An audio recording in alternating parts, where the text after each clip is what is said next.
sini barang siapa ingin bertemu dengan Tuhannya, maka hendaklah melakukan kebajikan dan jangan menyekutukan dengan sesuatu apapun dalam beribadah.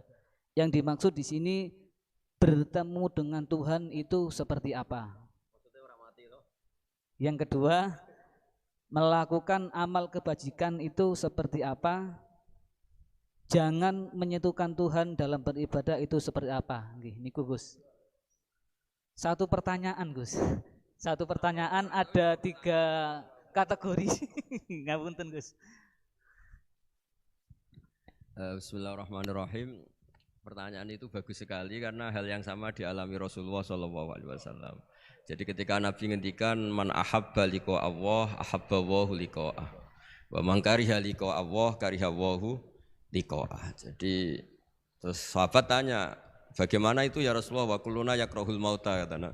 Siapa yang senang ketemu Allah, wa senang ketemu dia. Siapa yang enggak senang ketemu Allah, wa juga enggak suka ketemu dia. Dan sahabat ya sahabat ya manusia ya, zaman itu ya iskal ya, tapi semua kita ini enggak siap mati. Jadi kalau ketemu Allah itu pikirannya orang itu ya mati. Nah, yang tanya enggak siap juga kan kalau mati. Terus Nabi memberi penjelasan, tidak ada orang muslim, orang mukmin kecuali sebelum mati itu yang calon ahli surga itu diperlihatkan surganya. Jadi mamin ahadin ilka waqad alima maq'adahu minal jannah awinnar. Ketika melihat surga yang sudah gemah ripa, sudah luar biasa. Mungkin kalau para cowok yang bayangkan bidadari banyak, cantik-cantik, gak minta belanja. Neng dunia wis elek jaluk aneh-aneh kan ruwet tuh. Nah, itu terus langsung seneng pengen ning swarga.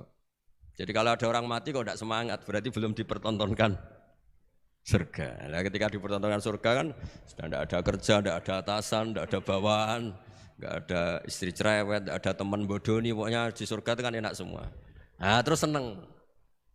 Lah kira-kira liqa Allah ya seperti itu. Ketemu Allah itu artinya ketemu ridhonya, ketemu kebaikannya.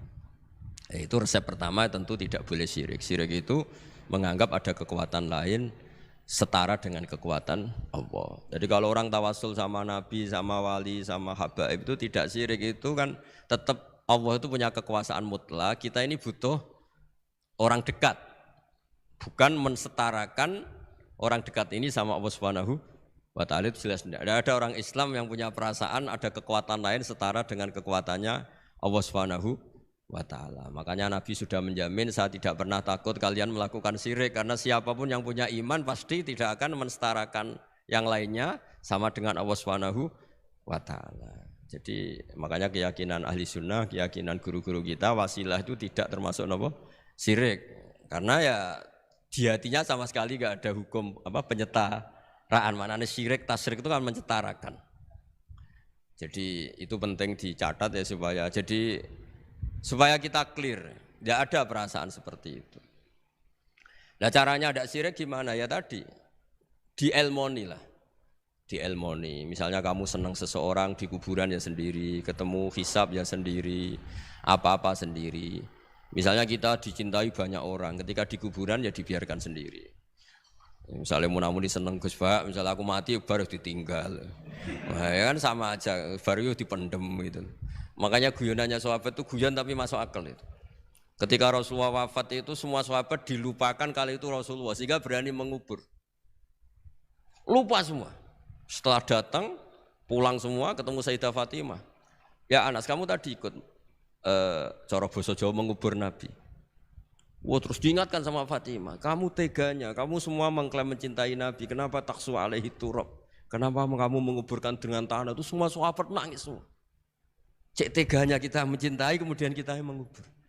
Tapi sama Allah sama itu dilupakan semua. Kalau enggak dilupakan enggak ada yang berani ngubur. Ya jadi saya ulang lagi ya, jadi mencintai Allah itu gampang kok, karena Allah baik, reputasinya baik. Makanya masyhur kan Nabi Dawud didawi Allah, Habibni ila ibadi. Itu dicerita di kitab Ihya, di kitab Syauqin. Saya cintakan ke hamba-hambaku. Wa kaifa uhabbibuka ila ibadik. Bagaimana saya menceritakan engkau pada hamba-hambaku? Dawuh Allah di hadis qudsi itu, kenalkan uzkurni bil hasanil jamil. Ya, kamu cerita saya tentang yang baik-baik saja kan. Dikasih bumi. Misalnya saya sendiri kalau bayangkan itu gampang. Kalau saya dikasih rumah Habib Ahmad setahun gratis, saya akan muji beliau orang baik. Padahal hanya setahun dikasih gratis. Kita dikasih bumi Allah itu sampai kita mati, oksigen sampai kita mati, tanpa bayar. Padahal kalau kita di rumah sakit, oksigen 3 hari aja sudah nguras. Ya contoh yang gampang-gampang saja. Gara-gara ada syukur kan tomak kamu, bayangkan nikmat tuh ya punya Alphard, istri 4 neriman semua, rukun semua.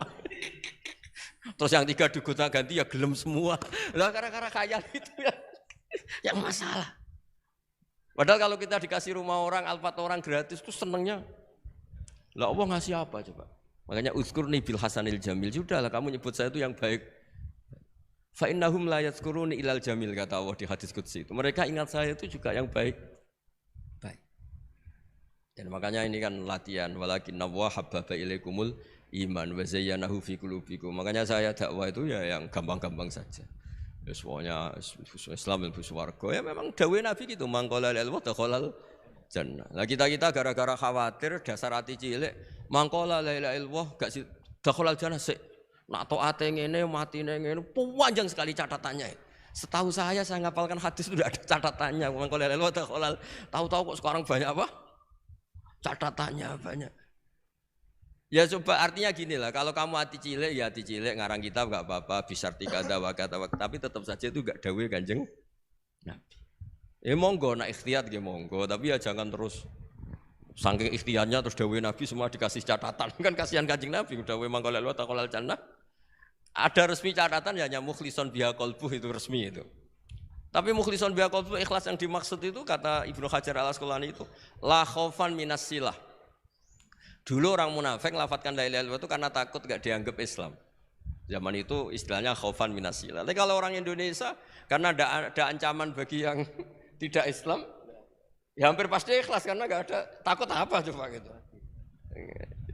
Jadi lebih gampang gitu. Ya jadi maksudnya liqa Allah begitu. Ya pasti ikhlas gitu. Terus yang kedua apa tadi? Udah toh?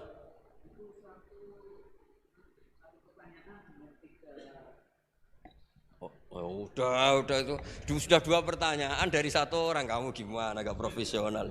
Nah nanti kalau 1 orang tanya 1000, yang 1 1000 berarti 2000. Saya tadi kan bilang 2 pertanyaan, bukan 2 penanya. Kamu gak pernah ngaji mantek kan? Kalau saya bilang 2 orang itu bisa 2000 pertanyaan. Saya akan bilang 2 pertanyaan, berarti ya. Semuanya juga gitu, kemarin OJK semuanya 2, kalau semua orang minta, wah ya ribet. Udah, nanti lainnya jawab kamu kan jadikan ustadz di Indonesian Power. Ya ustadz, masa jadi ustadz gajinya mau, pertanyaannya nggak mau, gimana? Nah, nanti lainnya jawab sendiri. Anu Bib, niki saking panitia Bib. Anu Gus, ngapunten. Tentu, saking panitia pertanyaan Gus. Yang kedua, kan tadi terakhir nggih, tadi 1 pertanyaan dan ini pertanyaan yang kedua Gus. Nggih. Dari PP Indonesia Power. PP niki ngapunten Gus sanes pondok pesantren. Nggih. PP niki Persatuan Pegawai Gus. Nggih. Ngapunten. Sanes pulang pergi. Pertanyaan yang kedua, ada hadis Nabi Muhammad sallallahu alaihi wasallam, i'mal lidunyaka ka'annaka ta'ishu abada wa'mal li akhiratika ka'annaka tamutu ghadan. Yang artinya, bekerjalah untuk duniamu seakan-akan engkau akan hidup selamanya, dan bekerjalah untuk akhiratmu seakan-akan engkau akan mati besok pagi. Nah, karena kita di PP Persatuan Pegawai adalah kaum-kaum pekerja, supaya kita termasuk dalam hadis tersebut itu bagaimana? Matur nuwun Gus. Oh begini ya, bismillahirrahmanirrahim, itu kalau makna yang benar menurut hampir semua ulama itu begini. Jadi karena dunia itu longgar ya, longgar itu tidak mendesak. Jadi karena kata isu abadan artinya itu kalau urusan duniawi kalau enggak berhasil sekarang ya bisa berhasil besok. Jadi itu justru menunjukkan urusan dunia itu kalau enggak bisa besok ya besoknya besok, kalau enggak bisa ya besoknya Besok karena masih ada apa? Hidup. Tapi kalau urusan akhirat, bayangkan kalau kamu itu besok mati. Makanya Nabi ngendikan sholli sholatam wadi'in, kamu sholat kayak sholatnya orang yang mau pamitan. Jadi intinya kalau mau urusan dunia seakan-akan itu kamu hidup selamanya. Makanya kalau nggak hasil sekarang ya besok. Ya kayak anak-anak muda itu. Sekarang ditolak, besok semoga diterima. Kalau ditolak terus ya ganti lain sampai yang dinikah itu yang paling terakhir. Tapi kalau urusan akhirat tidak bisa. Bayangkan kalau kamu besok itu mati. Nah soal yang di PP itu, yang di pegawai apa? Persatuan pegawai. Kalau kerja itu yang serius itu bukan karena hadis itu. Di antara yang dicintai Allah, kalau kamu punya pekerjaan, Allah suka ayut kinahu, orang itu profesional gitu. Allah itu suka kalau ada orang nekuni pekerjaan, kemudian dia itkon, dia profi. Misalnya saya ini kan kata orang banyak dikiaikan. Dan saya dianggap alim misalnya. Harus profesional. Khasnya orang alim itu ngikuti orang alim sebelumnya. Makanya saya baca kitabnya Said Muhammad, baca kitabnya Mbah Mun. Khasnya orang ahli sunnah itu mencintai habaib, mencintai ulama, mencintai fuqara masakin. Sebisa kita lakukan. Itu namanya profesional. Jangan dikatakan orang alim kemudian dia ngomong pendapatnya sendiri. Itu tidak benar. Berarti kamu menjual pendapat kamu pada umat. Kalau dikatakan orang alim itu ya bahasa kasarnya ya menterkenalkan pendapat Allah dan Rasul, lalu boleh dibahasakan menterkenalkan hukumnya Allah dan Rasul. Caranya apa ya? Qaulul ulama. Qaulul ulama itu apa ya? Di kitab-kitab kayak Ihya, kayak kitabnya Said Muhammad. Itu namanya profesional. Makanya saya ngaji di mana-mana pakai kitab. Orang percaya kita karena dianggap orang alim. Orang alim hanya orang tahu pendapatnya ulama-ulama dulu. Lah kalau kamu ngomong pendapat kamu sendiri, namanya kamu tidak menterkenalkan ulama-ulama dulu, menterkenalkan pendapat Anda sendiri. Nah, itu namanya profesional, ada itkon. Itu Allah suka kalau kamu menekuni misalnya Indonesian Power, misalnya bagian PL itu, ya nekuni. Tenaga uap mana yang positif untuk negara ini, yang jangka panjang, yang terbarukan teknologi apa, yang teknologi fosil misalnya mulai harus dihentikan karena agak ya monggo itu pokoknya apa saja yang menjadikan baik lihadil ummah itu baik, itkon ya. Allah itu suka kalau ada hambanya menekuni satu pekerjaan terus kemudian diperbaiki terus. Ya seperti saya sudah kecelok kiai ya masih belajar terus supaya umat ini dapat ilmunya ulama-ulama dulu. Jangan mentang-mentang wong desa ya bodoni yo ngantil. Mulai kulon mulai cilik nganti lahir nganti tua. Niku anggere ana wong sunat diceritani Nabi Ibrahim sunat umur 80 tahun nganggo kapak. Anggere ana wong mati ayate kullu nafsin dha'iqatul. Wah, anggere wong kawin wa min ayati itu enggak ada perkembangan. Saya itu kadang ya Allah, pepe wong desa jadi enggak dinaikkan ilmunya. Karena kiainya mesti gitu, wis kandhani ngene wis nganten. Enggak ada perkembangan. Nah itu menurut saya Bu ya kasihan lah umat ini, umatnya Nabi itu diajak irtiqo lah, diajak naik lah. Makanya saya di mana-mana itu ngaji bawa kitab. Nah itu namanya itqanul amal. Mereka percaya saya karena saya dianggap tahu pendapat ulama dulu ya kitab itu saya baca, tak terkenalkan. Ya barokahnya tadi. Jika kita tahu cara pandang ulama dulu ternyata enak betul melihat umat. Habib saya ini setelah miskin teman-teman saya tidak kesini, padahal zaman kaya teman-teman kesini. Dia itu komplain, tapi setelah dijelaskan Habib tadi malah bagus dong. Setelah kamu miskin buruh orang terus teman-teman kamu datang, betapa malunya kamu. Dulu majikan sekarang jadi buruhnya orang. Alhamdulillah kalau gitu. Kan terus gampang jadi enak kabeh gitu. Loh coba kamu dulu kaya semua orang hormat, bareng miskin jadi kerja manual di pasar, terus teman-teman kamu tetap datang. Milih datang apa enggak? Ya, jadi ngeluh seperti itu dihentikan mulai sekarang juga. Ternyata masalah ada. Nah itu barokahnya ngaji, kalau tidak ngaji kamu. Ya seperti Imam Syafi'i itu. Man ahsana ilaika faqad qayyadaka, man asa ilaika faqad atlaqaka. Kalau ada orang berburuk sangka sama kamu, jelek sama kamu itu bagus, merdekakan kamu. Kamu enggak akan dipinjemin mobil, enggak akan diutangi, enggak akan diundang. Wah enak lah, semua dibikin enak aja. Sudah barokah. Udah ketemu, sudah enak. Udah. Makanya seneng kamu ke saya pas-pasan aja biar enggak ngundang lagi.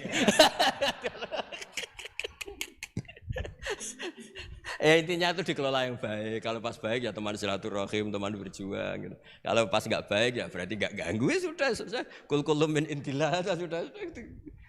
Ya sudah wiridannya layak dibil hasanati illa anta wa la yazabu bisayati illa anta. Jadi hubungan dengan Allah itu ya segampang itu.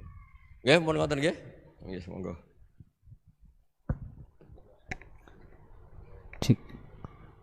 Baik, terima kasih disampaikan kepada guru besar kita Kiai Haji Ahmad Bauti Nur Salim karena pertanyaannya dibatasi hanya 2 pertanyaan, meskipun ada beberapa pertanyaan yang masuk dan menarik. Kami ucapkan pertanyaannya belum bisa dijawab, mungkin bisa dijawab di saat kita ngaji bareng lagi dengan beliau. Semoga beliau memberikan waktu untuk PT Indonesia Power selalu ngaji bareng. Amin ya rabbal alamin. Untuk itu selanjutnya saya kembalikan lagi kepada MC Daring Grati, kepada MC Digrati, dipersilakan.